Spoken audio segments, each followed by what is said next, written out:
تخيل معي عندك حبل صوتي واحد وتتنفس منه وتتكلم منه وراح يختفي. في زيارة للدكتور، بعد عدة فحوصات اللي أجريتها، بعد العينة اللي أخذتها، الدكتور في ورم، بس هذاك الورم لا هو خبيث ولا هو حميد. العينة اللي أخذناها ما تظهر نوعه. إيش راح يكون شعورك يعني في ذيك اللحظة؟ إيش الكلمة اللي توصف فيها نفسك؟ خاصة لو كنت في مكاني أنا، مريت ب19 سنة في حياتي. هاد 19 سنة مريت ب10 عمليات. هذه ال10 عمليات خاضت مني كثير. فإيش الكلمة اللي توصف فيها نفسك؟ مجرد إنه عندك ورم، هذاك الورم يعني يجيك ألم في داخلك، بس هذاك الألم وين مكانه؟ إيش هو هذاك الألم؟ شيء ما تعرف أنت توصفه. خوف، صح؟ خوف من إيش؟ من ألم، من توقيع ورقة العملية اللي فيها احتمالات كثيرة ما مؤكدة. صح، خوف. وين خفت؟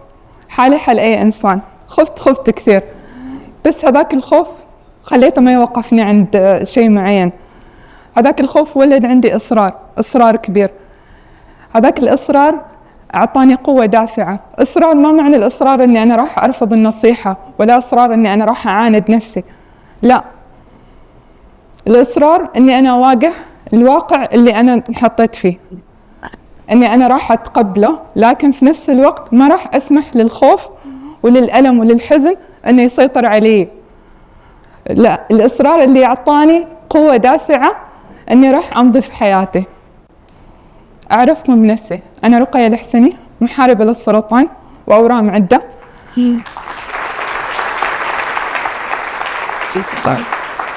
رياضية، عاشقة للطبيعة، وصاحبة حلم لا تنتهي.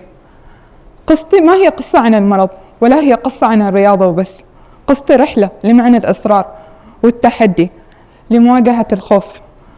قصتي تمثل قوة الروح البشرية في التغلب على الصعوبات. كنا عنا تحديات، وكنا عنا أشياء إحنا نمر فيها، ما راح نخليها توقف في شيء معين، ما راح نخليها توقف في مرحلة معينة. رحلتي مع الأورام بدأت عام 2003.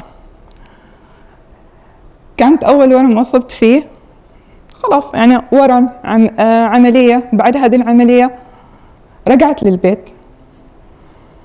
كانت الحياة بالنسبة لي حياة عادية، ما لها أي هدف، ما لها أي معنى، ما لها أي حاجة. كانت حياة رتيبة مملة.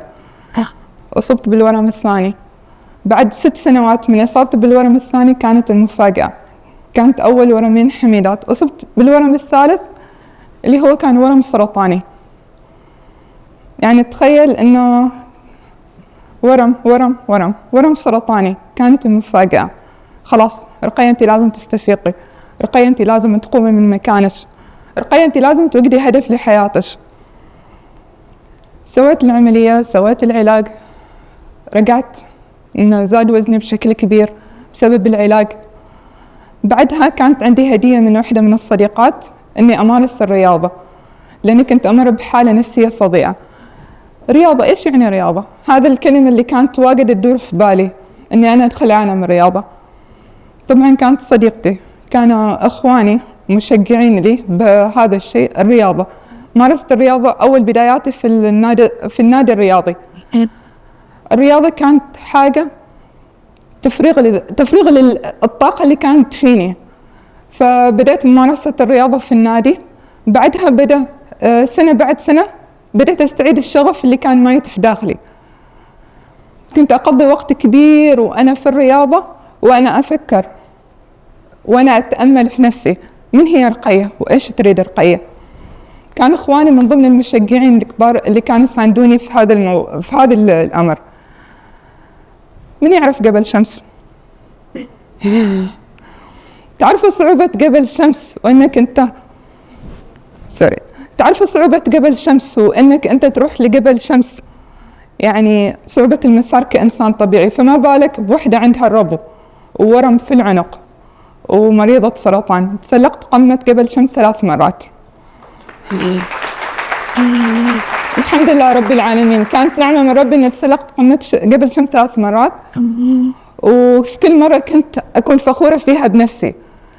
فبعد ما تسلقت قمة جبل شمس كان في حلم يراودني كثير، إن أنا راح أتسلق قمة كليمنجارو. كان هذا الحلم في داخلي كبير. بعد قمة كليمنجارو لما فكرت فيها ساعدني مدرب اللي آمن فيني وشجعني وكان معي خطوة بخطوة. قمة كليمنجارو ساعدني ودربني وتحملني بشيء، يعني أنا وحدة ما كنت أتحمل في نفسي. بكيت فيه كثير.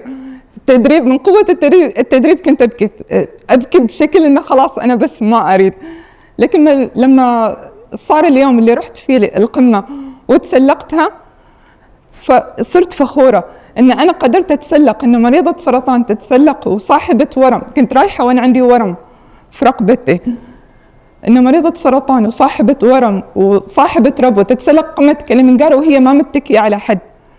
طلعت أنا بنفسي، اتكيت على نفسي بنفسي، والحمد لله رب العالمين. حسيت بفخر كبير، حسيت بإنجاز عظيم، حسيت إني سويت شيء أقرب للمستحيل. خلصت قمة كليمنجارو، حسيت إن التحديات لسه الحين بتبدأ التحديات. كملت في استمراري للرياضة، مارست الرياضة بشكل كبير، بديت أكتشف فيها نفسي. الركض، المشي الجبلي، البوكسينج، السباحة، التسلق، كان شيء أقرب كثير لنفسي. في كل مرة كنت أكتشف فيها نفسي، وأنا متأكدة أن كل واحد منكم في هذه التحديات يكتشف في نفسه ويكون أقرب لنفسه.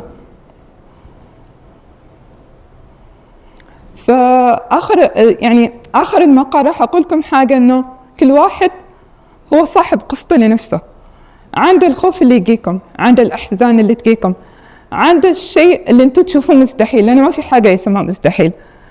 أنا عندي 10 أورام، 10 عمليات، 19 سنة في حياتي مرت علي بهذه العمليات اللي أخذت مني حاجة، بس يعني أصريت إني أنا ما راح أخليها توقف وتوقف لي حياتي.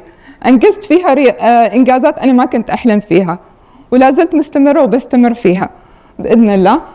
وهذه الإنجازات اللي سويتها في عالم الرياضة، ولا زلت مستمرة ولا زلت أطمح إني أنا أسوي أشياء كثيرة. واليوم أقول لكم أنتم أبطال قصتكم، كل واحد راح يقدر يسوي شيء هو فكر في يوم من الأيام إنه ما راح يقدر يسويه، بس راح يقدر يسويه. شكرا لكم.